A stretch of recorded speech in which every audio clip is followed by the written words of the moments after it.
Indahnya Islam dengan segala macam solusi kehidupan yang dijelaskan di Al-Quran dan Al-Hadis, termasuk jika kita sedang sakit. Tidaklah Allah menurunkan penyakit kecuali Dia turunkan untuk penyakit itu obatnya. Hadis riwayat Bukhari.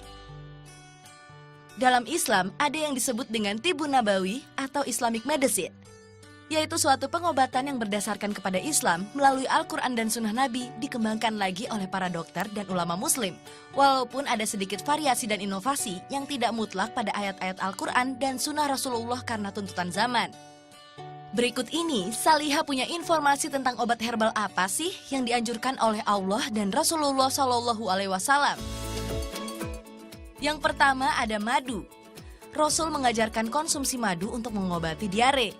Sabda Nabi SAW, "Demi Allah yang aku dalam genggamannya, minumlah madu. Malaikat akan memohon rahmat pada penghuni rumah yang ada madu di dalamnya. Jika seseorang makan madu, 1000 obat masuk ke perutnya dan 1.000.000 penyakit keluar darinya." Rasulullah sendiri mengamalkan minuman madu dengan cara dicampurkan madu dengan segelas air dan diminum setiap pagi ketika perut kosong. Lalu bisa juga dengan konsumsi habatus sauda. Diketahui bahwa Rasul pernah bersabda, "Jadi seperti biji hab al-sauda karena biji ini obat semua penyakit kecuali mati." Allah Ta'ala menunjukkan bahwa habatus sauda itu menghilangkan angin dalam usus dan juga dapat menghilangkan penyakit flu. Tepung talbinah. Tepung ini juga menjadi salah satu obat pada zaman Rasulullah. Tepung yang kembali populer ini berwarna merah keunguan dan sering dibuat bubur. Tepung talbinah dapat mengobati penyakit liver dan terkenal untuk mengobati penyakit lambung. Kemudian biji halba. Nabi SAW pernah bersabda, "Jika umatku tahu apa yang ada pada hulbah, mereka pasti membeli dan membayarnya dengan emas." Khasiat dari biji hulba ini diantaranya dapat membantu mengurangi gula, menurunkan kolesterol, mengurangi batuk kronis, pembengkakan gusi, dan sebagai makanan pembuka. Buah tin juga sangat bermanfaat bagi umat manusia seperti yang dijelaskan dalam surah At-Tin, di mana Allah telah bersumpah atas nama buah tin dan buah zaitun. Khasiat buah tin termasuk menghilangkan racun, mengurangi batuk yang berkepanjangan, membersihkan hati, dan mengurangi lendir di usus. Siapa di antara sahabat Salihah yang suka minum jahe kalau lagi gak enak badan?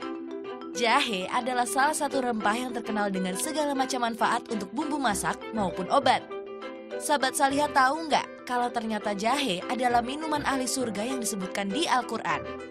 وَيُسْقَنَ فِيهَا كَأْسًا كَانَ مِزَاجُهَا زَنْجَبِيلًا.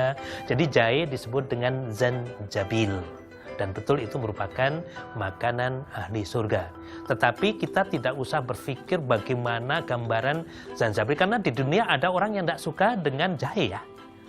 Masa itu menjadi andalan makanan ahli surga? Lalu bagaimana orang yang tidak suka di dunia dengan jahe nanti dikasih jahe di surga? Tentu saja beda bentuk karakter rasanya antara di dunia dengan di akhirat di surga nanti.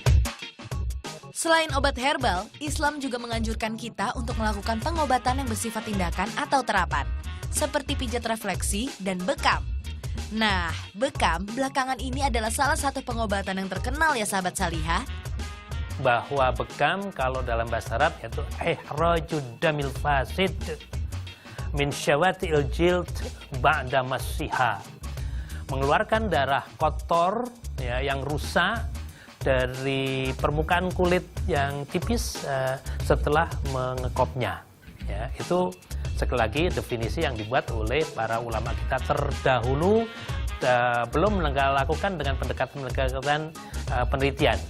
Tetapi untuk zaman sekarang, bekam atau cupping terapi atau hijama, yaitu sebuah metode pengobatan untuk mengeluarkan substansi patologis atau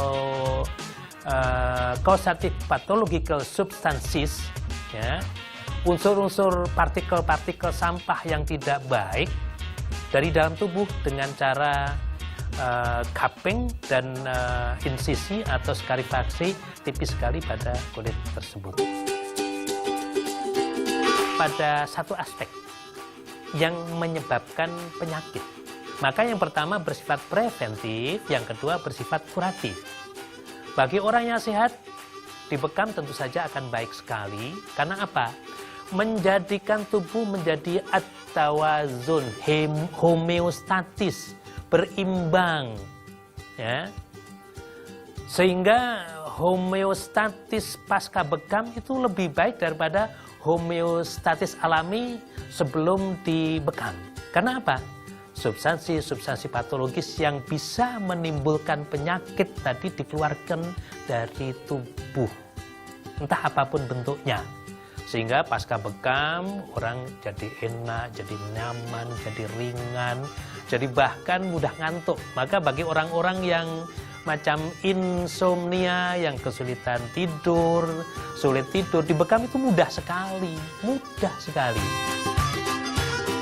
Salah satu yang harus diperhatikan dalam pengobatan bekam adalah sterilisasi. Bekam kalau dilakukan sembarangan, contohnya menggunakan alat yang tidak steril, akan menyebabkan infeksi atau penularan penyakit dan virus dari satu orang ke orang lain. Berarti harus selektif ya sahabat Salihah dalam hal memilih tempat bekam. Buat kamu yang belum pernah bekam dan pengen coba untuk lebih menyehatkan badan, bisa datang ke klinik bekam steril Asabil yang berada di daerah Tebet, Jakarta Selatan. Happy healthy sahabat Salihah. Setelah informasi Islamic Medicine tadi, Salihah punya informasi lainnya. Jangan kemana-mana ya sahabat Salihah.